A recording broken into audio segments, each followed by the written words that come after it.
क्या आपने कभी सोचा कि अगर कभी भारत का सबसे ऊंचा डैम यानी टिहरी डैम टूटा तो इसका क्या असर पड़ेगा और कौन कौन से शहर इसमें पूरी तरह से डूब जाएंगे। तो चलिए आज हम आपको बताते हैं कि अगर टिहरी डैम टूटा तो इसमें कितनी तबाही होगी। इस वीडियो में हम आपको जो तथ्य बताएंगे वो इंटरनेट से प्राप्त आंकड़े और विशेषज्ञों के विचारों पर आधारित हैं, मगर मकसद किसी को डराना नहीं, केवल इसकी संभावना पर विचार करना है, क्योंकि ये बात भी बिल्कुल सच है कि विकास अपने साथ विनाश भी लेकर आता है। टिहरी डैम उत्तराखंड में स्थित भारत का सबसे ऊंचा डैम है। इसकी ऊंचाई 260.5 मीटर है और इसलिए इसका जलाशय भी बहुत ही ज़्यादा बड़ा है। इसका जलाशय 42 वर्ग किलोमीटर क्षेत्र में फैला हुआ है और इसके जलाशय की जल धारण क्षमता 354 करोड़ घन मीटर है, जिसमें से 261 करोड़ घन मीटर जल हमेशा भरा रहता है। और जो ये डैम है ये उत्तराखंड के टिहरी जिले के अंतर्गत आता है, जो कि एक भूकंप जोन वाला क्षेत्र है, जिसके कारण यहाँ पर भूकंप आने का खतरा बना रहता है। यदि रिक्टर स्केल पर कभी बड़ा भूकंप आया तो इस क्षेत्र में डूबने के साथ साथ इसका प्रभाव पूरे उत्तर भारत पर पड़ेगा। और ऐसा नहीं कि इस बांध का विरोध नहीं हुआ, इस बांध के निर्माण के समय इसका काफ़ी विरोध भी हुआ था। एक प्रसिद्ध अमेरिकी भूकंपवेत्ता प्रोफेसर ब्रेने ने कहा था, यदि उनके देश में ये बांध बनता है तो इसे कभी अनुमति ही नहीं मिलती, क्योंकि ये डैम उच्च भूकंप वाले क्षेत्र में बना हुआ है। वैसे सुरक्षा की दृष्टि से डैम 9 रिक्टर स्केल के भूकंप को सहन कर सकता है, लेकिन कभी इससे अधिक का भूकंप आया तो इसके परिणाम काफी भयानक होंगे।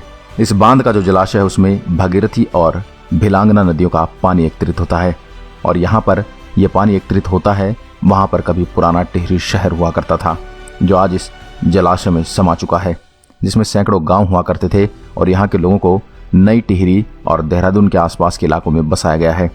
और अगर कभी किसी बड़ी प्राकृतिक आपदा के कारण ये डैम टूटा तो इसका असर पश्चिम बंगाल तक देखा जाएगा और इसका सबसे ज़्यादा असर पड़ेगा हरिद्वार और ऋषिकेश में। ये शहर पूरी तरह से पानी में डूब जाएंगे। तो आप इस बात से अंदाज़ा लगा सकते हैं कि डैम में कितना सारा पानी भरा हुआ है। देखिए, इस जल का उपयोग होता है बिजली बनाने के लिए और जब हाइड्रो पावर प्लांट तैयार किए जाते हैं तो इसमें बहुत बड़े स्तर पर पानी को जमा किया जाता है और इस पानी को एक निश्चित ऊंचाई से गिराकर टरबाइन्स को चलाया जाता है ताकि उनके चलने से पावर मिल सके और इसके लिए बहुत ही ज़्यादा जल की आवश्यकता होती है, इसलिए यहाँ पर इतना जल एकत्रित किया जाता है। तो ये तो हमने बात की टिहरी डैम के क्या क्या प्रभाव पड़ेंगे अगर भविष्य में कोई प्राकृतिक आपदा आई।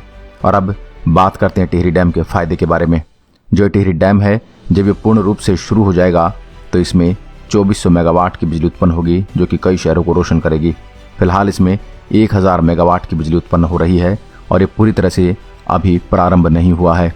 इसके अलावा वर्तमान में इसके जल का प्रयोग 4 लाख हेक्टेयर भूमि की सिंचाई के लिए किया जा रहा है और अब तो इसके जल का प्रयोग पर्यटन के लिए भी होने लगा है। इसके अलावा आप यहाँ पर बोटिंग भी कर सकते हैं और इस डैम का जो जल है इसका प्रयोग दिल्ली और उत्तर प्रदेश के 40 लाख लोगों को पेयजल उपलब्ध कराकर किया जाता है।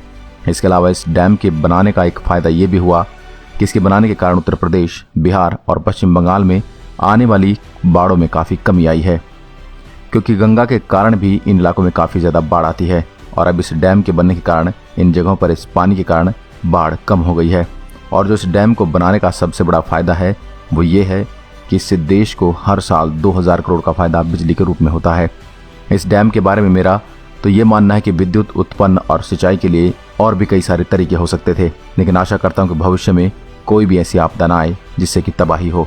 आपका टिहरी डैम के बारे में क्या सोचना है, हमें कमेंट करके ज़रूर बताएं कि टिहरी डैम हमारे देश के लिए ठीक है या नहीं।